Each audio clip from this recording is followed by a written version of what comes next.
Have you fantasized about giving or receiving a spanking? Or maybe it's happened during some intimate play and it hasn't been quite what you hoped, or you haven't felt totally confident if you were the one giving it? I want to give you some tips about how you can introduce impact play safely, skillfully into any exchange. Whether or not you're looking for it to be an overtly kinky experience or not, spanking, slapping, pounding, doing things with our hands that bring impact can be a wonderful way to add a wider variety of sensation, and it can be very intimacy building. So let's get into how we can do this safely. And so you know who I am, Darshana Avila, your guide to all things erotic wholeness. So that includes the wide, wonderful realm of sexuality, sensuality, intimacy, relationships, and how we can make this all accessible and exciting for us and feel really safe and consensual. That is my jam. So, how do we do that with impact play?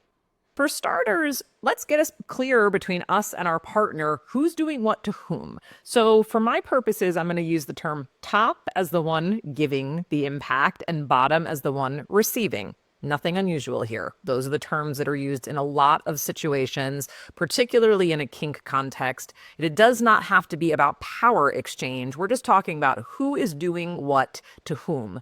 So, top gives, bottom receives. Some things that you can do with your hands alone. Impact play. We can slap. It's got a bit of a sharpness to it. We can pat or spank. I would say the distinction there has to do with the intensity, but again, that's going to be a little heavier. And we can also pound. So you can make a fist with your hand and then using that flat paint plane of your bottom, between the two bottom knuckles. All three of those options are wonderful on the butt, the thighs. Some people might like it on their back or even on their chest. Really, it's a lot about personal preference here, of course. But let's say for starters, you're going to be focused on butts because that's hot, and many of us are interested in that being part of our sexual play. When I'm working with clients, sometimes people are a little shy to say that it's something that they want, or they're very, very curious. So I have a lot of experience giving people first time dances, if you will, with impact play. I also help people practice how to be the top, how to be the giver, because many of us are just needing some confidence in the basics, the fundamentals. And I want to give those to you here and now so that you can practice with your person, your people, and find what feels good to you. Again, impact play is just a way to introduce a whole other range of sensation that's more percussive. Depending upon how much intensity you put into it, it can go higher on the scale of pain, but it doesn't actually have to be about pain. Sometimes just having a little more intensity, a little more sharpness, something that's a little bring it into the present moment in the mix of touch that is more sensual and slow is a really great way to help your arousal keep building. So that's a reason why some people like to have impact woven into the fabric of their sexual play and their sensuality. Also, it can completely stand alone from a sexual experience, depending upon what you're into. So some things that I like to do is when I am giving impact, so if I'm topping, I want to start in a very gentle, slow progression, particularly if it's somebody that is new to me to them. We are new to this dynamic together. So I'm going to always err on the lighter and slower side to begin, building up the sensation as we go along. I also like to establish a scale of 1 to 10, with 1 being the lowest end of sensation, 10 being the highest. And I will get going pretty mild and not too long in, ask my partner, where are you on a scale of 1 to 10?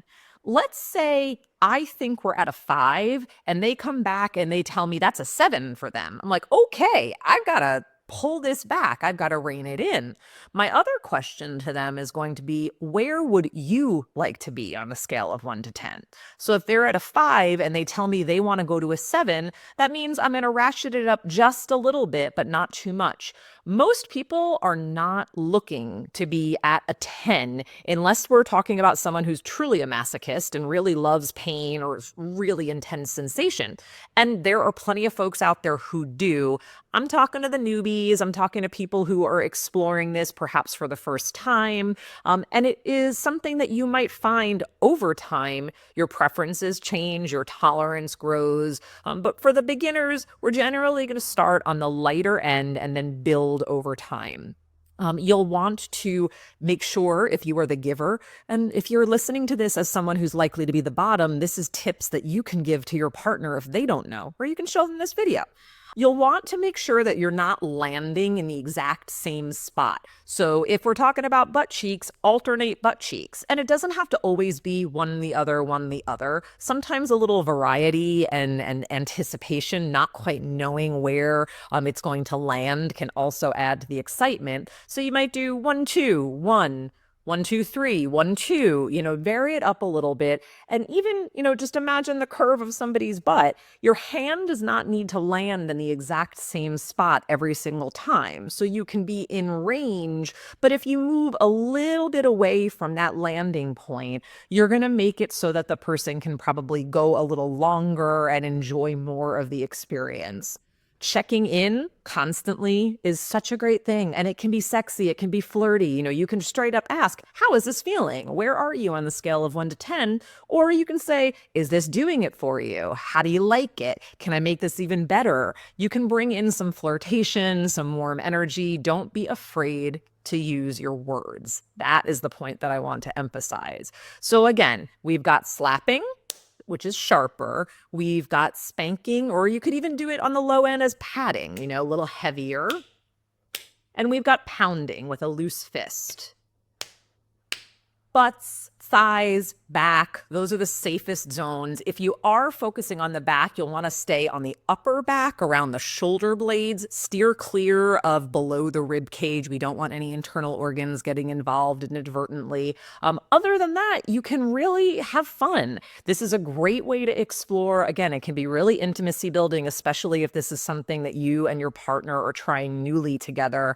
And I hope that it will prove to be a lot of fun. Feel free to let me know in the comments if you do take this information and try it out. And if there are other ways that you would like to be supported, make sure to get in touch. I've got online courses. I'm available for private sessions, and it is my pleasure and honor to support you in your journey to erotic wholeness. I'll see you here next time. Make sure you're subscribed so you don't miss it.